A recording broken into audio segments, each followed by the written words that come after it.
আসসালামু আলাইকুম। যেহেতু ভিডিওটা আপনার কাছে গেছেই, সুতরাং ভিডিওটা ধৈর্য সহকারে দেখেন। আশা করি এই ভিডিও থেকে আপনি অনেক কিছু পাবেন। প্রথমত, আজকে জীবনের কিছু হিসেব নিকাশ আর হচ্ছে একটা সমীকরণ মিলিয়ে দিব এই ভিডিওর মাধ্যমে। আপনি প্রথমেই 30 থেকে 40 টাকার মোটা যে সুতলিগুলো আছে, অর্থাৎ দড়িগুলো আছে, সেগুলো কিনেন। এরপরে 10টা ইট কিনবেন। 10 টাকা করে পার পিস যদি হয় তাহলে 100 টাকা, বা এর বেশি যদি হয় তাহলে অ্যাভারেজ হিসাব করে যেটা আসে এই পরিমাণ টাকার এই দড়িটা আপনি কিনবেন। এগুলো কিনে পাশে নিয়ে বসে তারপরে ভিডিওটা দেখেন। এখন আপনার টোটাল খরচ হচ্ছে 150 টাকা, সাপোজ 150 টাকা। আর আপনার যে বন্ধুমহল আছে সেই বন্ধুমহলের পিছনে 500 টাকা খরচ করবেন। এই 650 টাকা আপনি এক্সট্রা খরচ করবেন এই ভিডিওটা দেখার জন্য। ভিডিওটা শেষ হওয়ার পরে আপনি চিন্তা করবেন যে আপনার 50 টাকা কি জলে গেছে, নাকি এটা আপনার জন্য ভবিষ্যতের জন্য এটা সেভ হয়েছে। এবার আসল প্রসঙ্গে আসি।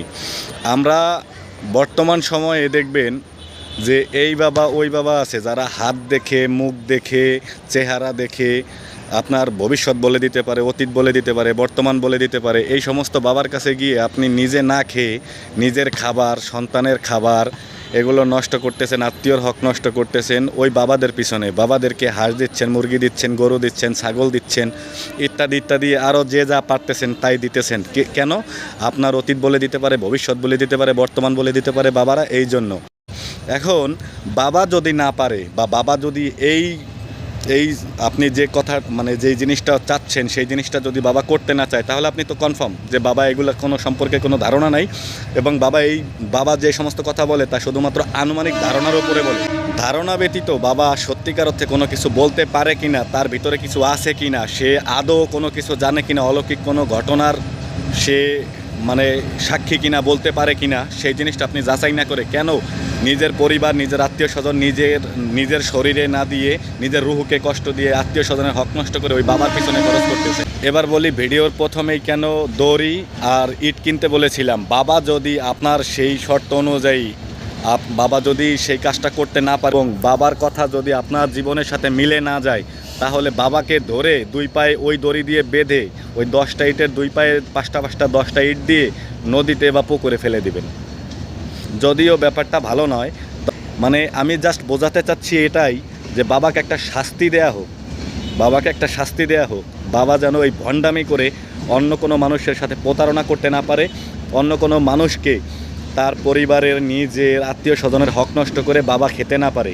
এই এতটুকু জাস্ট। বাবাকে যে ওই দুই পায়ে 10টা ইট বেঁধে, দড়ি দিয়ে বেঁধে তারপরে পানিতে নামাইতেই হবে এরকম কোনো কথা নাই। বাবাকে লজ্জিত করেন এবং সমাজের কাছে উন্মোচন করেন যে বাবা ভণ্ড, বাবার কাছে গেলে কোনো লাভ নেই, বরঞ্চ বাবা নিজের স্বার্থ হাসিলের জন্যই এই সমস্ত করে বেড়াচ্ছে।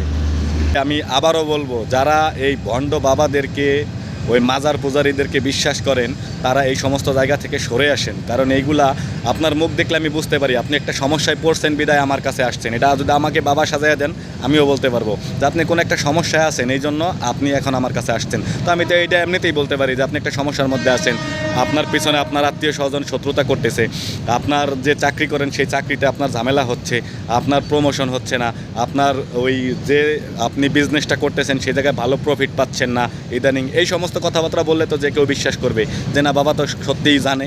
এখন আপনি যদি আপনার কোনো কিছু না বলার পরেও যদি বাবা বলতে পারে, তাহলে বাবাকে ধরে নিতে পারেন যে বাবা আসলেই সত্যি কিছু জানে। এই ভিডিওটা এই কারণেই করলাম যে ইতোমধ্যে দেখা যায় যে প্রচুর পরিমাণ বাবা ভক্ত হয়ে গেছে, মাজার পূজারি হয়ে গেছে। প্লিজ দয়া করে এগুলো থেকে সরে আসেন, কারণ এগুলোর কোনো ভিত্তি নাই। তো সবাই খুব বেশি ভালো থাকবে।